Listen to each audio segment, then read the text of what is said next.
नमस्कार दोस्तों, आज हम एक ऐसी खबर पर बात करेंगे जो कई दिनों से चर्चा का विषय बनी हुई है। भारत का पड़ोसी देश श्रीलंका बहुत बड़े वित्तीय संकट में फंसा हुआ है। समुद्र किनारे बसे इस देश के पास अब पैसे पूरी तरह से खत्म हो गए हैं और इसी के साथ श्रीलंका गंभीर मानवीय संकट का सामना कर रहा है और अगले कुछ महीनों में श्रीलंका दिवालिया हो जाएगा, क्योंकि श्रीलंका ने कई देशों से बड़े बड़े कर्ज ले रखे हैं, जिसमें भारत भी शामिल है। श्रीलंका का विदेशी मुद्रा भंडार पूरी तरह से खत्म हो गया है और श्रीलंका में महंगाई चरम सीमा पर पहुंच चुकी है। यहाँ पर मजबूर लोगों को 100-100 ग्राम दूध और सब्जियां खरीदना पड़ रहा है। श्रीलंका के राष्ट्रपति गोटबाया राजपक्षे, जो एक मजबूत राष्ट्रपति होने का दावा करते हैं, इनकी सरकार देश को बचाने में पूरी तरह नाकाम होती नजर आ रही है। श्रीलंका के ऊपर $26 बिलियन का कर्ज है और सबसे खतरनाक बात यह है कि श्रीलंका ने चीन से सबसे बड़ा कर्ज ले रखा है और ड्रैगन किसी भी तरह से इस मौके को छोड़ना नहीं चाहेगा, जो भारत के लिए भी चिंता का विषय है।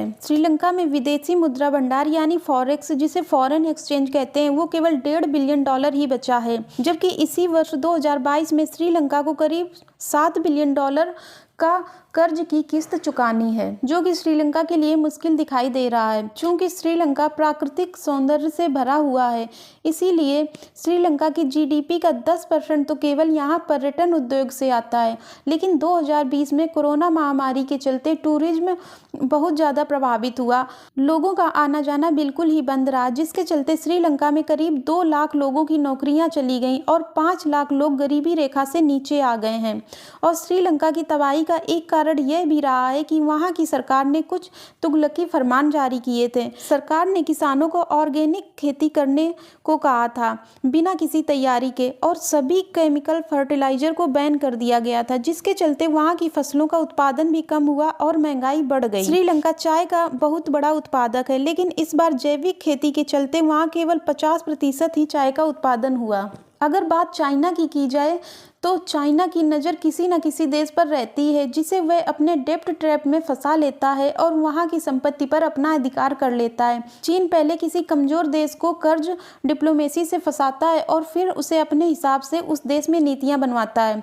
श्रीलंका को पहले भी हम्बनटोटा पोर्ट चीन को 100 सालों के लिए देना पड़ा, क्योंकि वह चीन का कर्ज नहीं चुका पाया था। इसके साथ ही चीन ने 15,000 एकड़ की जमीन भी पोर्ट के साथ हथिया ली थी, जहां से भारत की दूरी 100 मील है। विशेषज्ञों की माने तो यह भारत के लिए भी चिंता का विषय है। अगर श्रीलंका दिवालिया होता है तो यह भारत के लिए भी चिंता का विषय होगा। श्रीलंका की सरकार ने आईएमएफ से राहत पैकेज की मांग को लेकर अभी कोई फैसला नहीं किया है। जैसे ही कोई जानकारी आती है हम आपको अपडेट कराते रहेंगे। अगर इतिहास की ओर चलें तो आप देखेंगे कि जो स्थिति आज श्रीलंका की है, वही स्थिति 1991 में भारत की थी। उस समय भारत भी दिवालिया होने की कगार पर था। जून 1991 में भारत का विदेशी मुद्रा भंडार लगभग खाली हो गया था। $1 अरब से भी कम विदेशी मुद्रा बचा था। ये डॉलर महज 20 दिन के तेल और फूड बिल के भुगतान में ही खत्म हो जाते। भारत के पास इतनी विदेशी मुद्रा नहीं बची थी कि बाकी दुनिया से कारोबार कर सके और भारत का विदेशी कर्ज $72 अरब तक पहुंच चुका था। उस समय ब्राजील, मैक्सिको के बाद भारत दुनिया का तीसरा सबसे बड़ा कर्जदार देश था।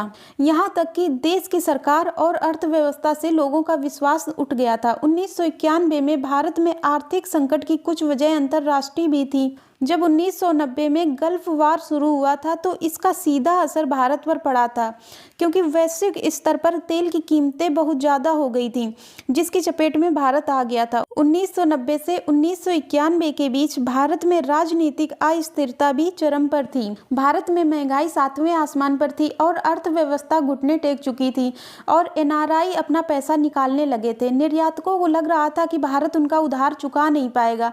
तब भारत सरकार ने डिसीजन लिया कि वह आईएमएफ से उधार लेगा और इस तरह भारत ने आईएमएफ से $1.27 अरब का कर्ज लिया। लेकिन इससे भी हालात नहीं सुधरे थे।